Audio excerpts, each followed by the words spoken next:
¿Sabe cómo? O sea, se chutaron, desaparecieron el Seguro Popular, que como tú decías era perfectible, pero funcionaba, yo creo que funcionaba razonablemente bien, ¿no? Los resultados ahí están, hablan por sí mismo. ¿Qué? Se chutaron el Seguro Popular. ¿Y qué era esto del INSABI? Porque habrá mucha gente que ni siquiera sepa, porque apareció y ahora desaparece. ¿Qué había detrás de la idea del INSABI? O sea, ¿cuál era esta ideología que tú dices que querían implementar? Mira, este es un estudio de casos muy interesante. El presidente, desde la campaña y luego en sus primeras declaraciones, dijo que él quería para México un sistema de salud como los países escandinavos, Sí, mencionó ahí a Dinamarca sí, sí. incluida, Uh-huh. como Canadá, como el Reino Unido. Fueron sus palabras. Yo aplaudí esa declaración. Eso es exactamente lo que necesitábamos.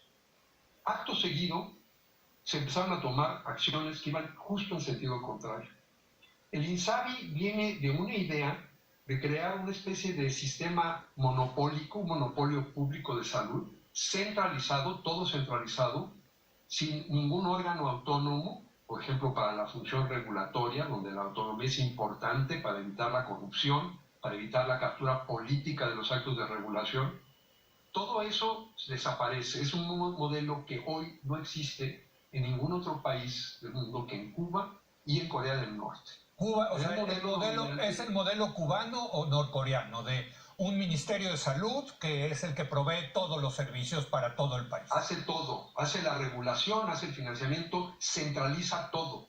¿Ok? Ok, Ahora, eso no es lo que finalmente ni se legisló ni se ejecutó. sí, Eso no es. no A lo es, que fuimos sí, fue, porque yo dije, bueno, van a unificar todo, van a unificar sí, el IMSS, el ISSSTE, todo sí, en un solo organismo, como en esos países. Esa es la ideología.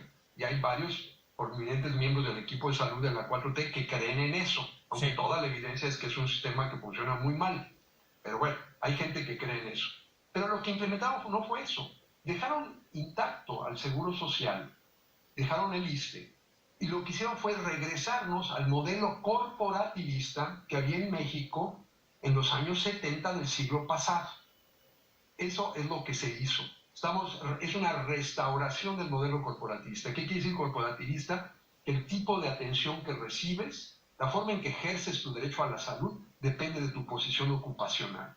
No es un epíteto, no es como cuando dicen neoliberal sin saber qué están diciendo. Yo lo estoy usando en un sentido técnico. uh-huh. Es un sistema donde el ejercicio de los derechos depende de tu posición ocupacional. Si tienes un trabajo asalariado, tienes seguridad social. Estás en una empresa privada, se llama IMSS. Estás en una parte del sector público, se llama ISSSTE. Si eres un no asalariado o un desempleado, o estás fuera del mercado de trabajo, entonces tienes esta cosa que se llamó INSABI. Uh-huh. Bueno, eso fue un retroceso enorme porque lo que el Seguro Popular quiso hacer fue empezar a afiliar con derechos explícitos a esa población asalariada como un paso intermedio para poder unificar los tres sistemas financieros en uno solo. Cuando empezó el gobierno tenía la mesa puesta, ¿no? Para mí lo que es trágico es que si no se hubieran dejado ganar por la ideología de decir que todo estaba mal, hubieran podido, ahorita podríamos estar cerca de un modelo, pues no como Dinamarca, pero sí, por ejemplo, como Costa Rica, sí, por ejemplo, como los mejores países de América Latina, y nos estaríamos acercando a ese modelo de Dinamarca, de Canadá que dijo el presidente.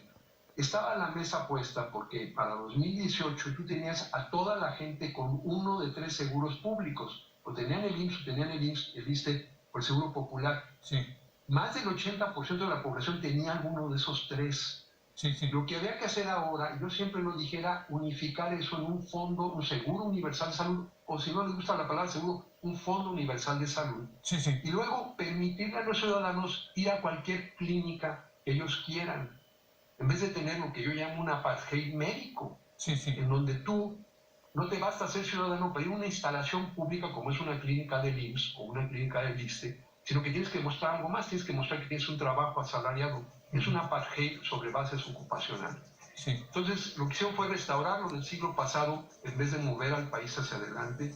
Creo que este presidente, con la victoria electoral que tuvo en 2018, y el capital político que tenía, pudo haber negociado con el sindicato del IMSS y del ISSSTE, que siempre han sido resistentes al cambio, sobre todo el del IMSS, para lograr un modelo universal, realmente universal. Interesante. Entonces se desordenó el abasto de medicamentos, se quitaron las prestaciones que había en el fondo de gastos catastróficos, y ese fondo de casi 100,000 millones de pesos que se había ido acumulando a lo largo de los 18 años que operó el Seguro Popular, ese fondo básicamente le fue expropiado a los ciudadanos, porque ese es un fondo de nosotros, los que pagamos impuestos. Claro. Se expropió, se desapareció, dejó de haber el dinero que había para atender a los niños con cáncer. Por primera vez vimos manifestaciones de padres de familia desesperados porque ya no tenían los servicios.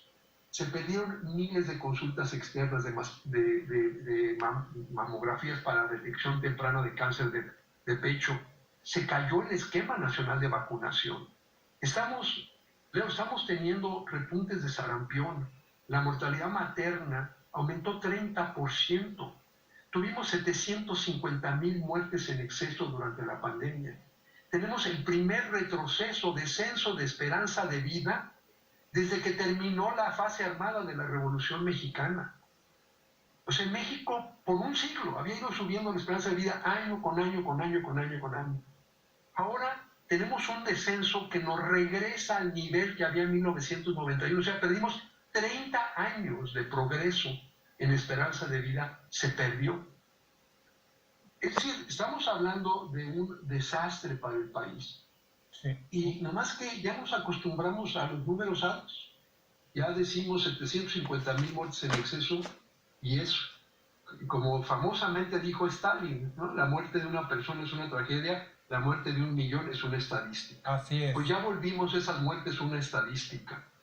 Y creo que no debemos de dejar que eso ocurra.